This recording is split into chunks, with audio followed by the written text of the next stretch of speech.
Hello বন্ধুগণ, কেমন আছো সকলে? আমি বেশ ভালো আছি, আশা করি সকলে ভালো আছো।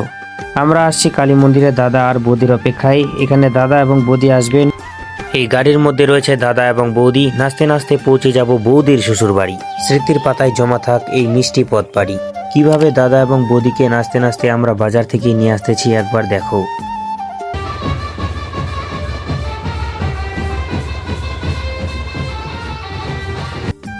তারপর দাদা আর বৌদিকে নিয়ে আসলাম হরি মন্দিরে। নাচ গান তো অনেক হলো, এবার ভক্তির পালা। ঠাকুরের আশীর্বাদ নিয়ে শুরু হোক দাদা আর বৌদির নতুন পথ চলা।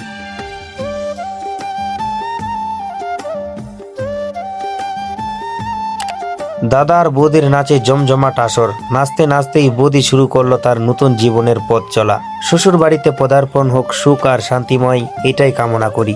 এভাবেই বড়দের আশীর্বাদ আর সবার ভালোবাসার মধ্য দিয়ে শুরু হলো দাদা বৌদির জীবনের এক নতুন অধ্যায়। আমাদের আজকের এই আনন্দঘন যাত্রার ভিডিওটি এখানে শেষ করছি। দাদা ও বৌদির জন্য অনেক অনেক ভালোবাসা ও শুভকামনা রইল।